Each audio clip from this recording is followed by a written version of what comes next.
Magandang gabi po sa inyo lahat mga kaibigan. Ang topic po natin ngayon ay ang kailangan bang humingi ng tawad sa tuwing tayo ay nagkakasala. Yan po ang topic natin mga kapatid. Nalangin po muna tayo. Ama namin Diyos sa langit, maraming salamat po sa inyong salita na nagbibigay liwanag sa aming isipan. Buksan niyo po ang aming pagkaunawa upang makita namin ang katotohanan ng iyong biyaya. Ilayo mo po kami sa maling pag-intindi. Gabayan niyo po kami sa paghati ng iyong salita. Ito po aming dalangin sa pangalan ni Jesus. Amen. Salamat po Lord. Thank you. So mga kapatid, isang tanong na madalas na itanong, no? Ito pong kailangan ba nating humingi ng kapatawaran sa tuwing tayo ay nagkakasala?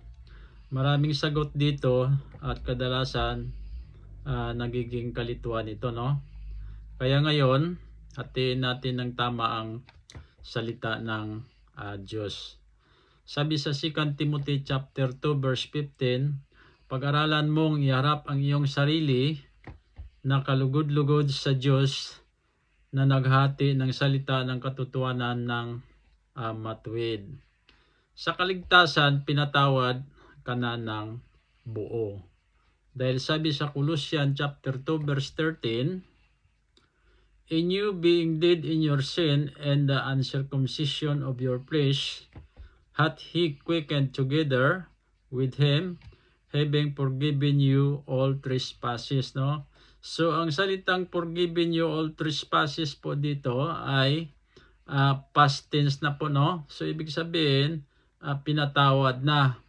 Past, present, and future mo po ay pinatawad na. Dito po sa verse na to. Ito po ang sinasabi ng verse. At ang sabi po sa Hebrew 10 verse 14, sapagkat sa pamamagitan ng isang hain o handog ay pinasakdal niya magpakailanman ang mga pinagiging banal, no?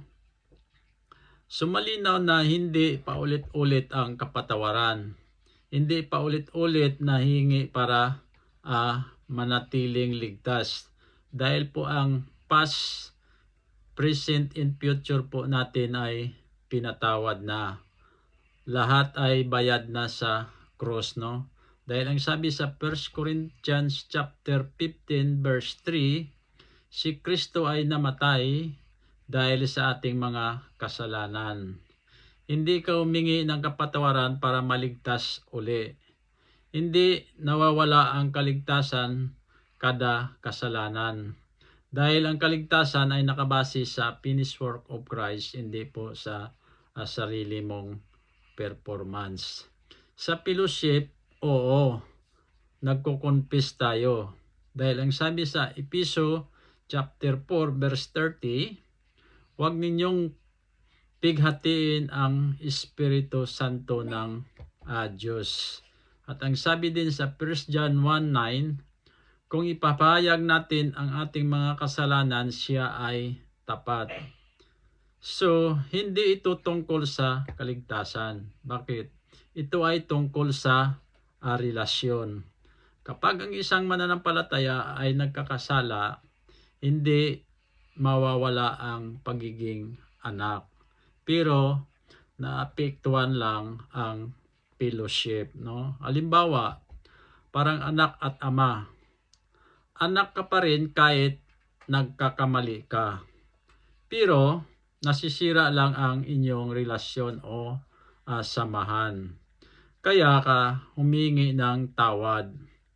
Hindi para maging anak ka uli, no? Kundi para maayos ang inyong relasyon.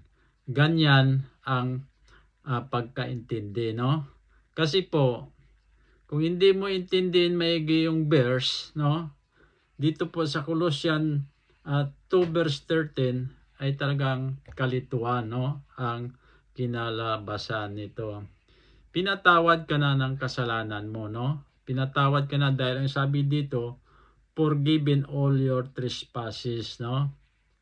Kaya ka humingi ng tawad para sa fellowship, para may relasyon po tayo sa Diyos, no? Manatiling may relasyon po tayo. So mga kapatid, iwasan ang dalawang extreme na ito. Ang una po ay ang legalism. Kailangan humingi ng tawad lagi para manatiling ligtas. Mali ito.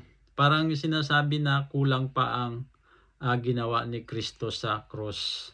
Pangalawa po, ito ang license. Hindi na kailangan mag-confess, okay lang magkasala. Mali rin din po ito. Dahil ang grace po ay hindi nagtuturo para gumawa ng kasalanan.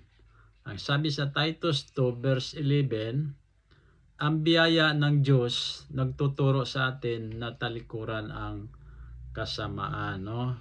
So ang tamang pananaw ng grace dito, sa Romans 6 verse 1 and 2, magpapatuloy ba tayo sa kasalanan upang sumagana ang biyaya? Ang sagot dito ni Apostol Pablo, wag nawang mangyari, no?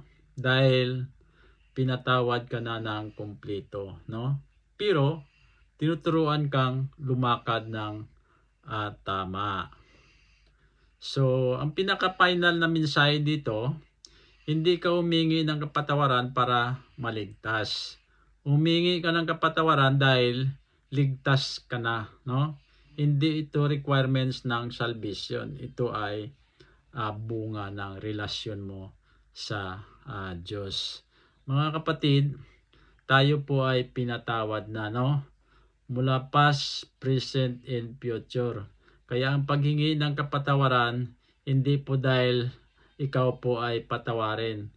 Ang paghingi ng kapatawaran, ito po ay isang relasyon sa Diyos para may kaugnayan ka sa Diyos, no? Hindi po yung kapatawaran. Hindi po sulat bura ang Diyos, no? Sulat bura ng kapatawaran, ay nagkasala ako kahapon, patawarin ako ng Diyos. Buburayan niya naman, tapos ay hindi na siya nagkasala, isulat niya na naman pangalan mo. Hindi po ganyan ang Diyos, no? Ang Diyos po ay isang bisis lang naghahandog, no? Hindi paulit-ulit, no? So maraming salamat po, sana naintindihan, at maraming salamat po sa salita ng Diyos. Thank you, Lord.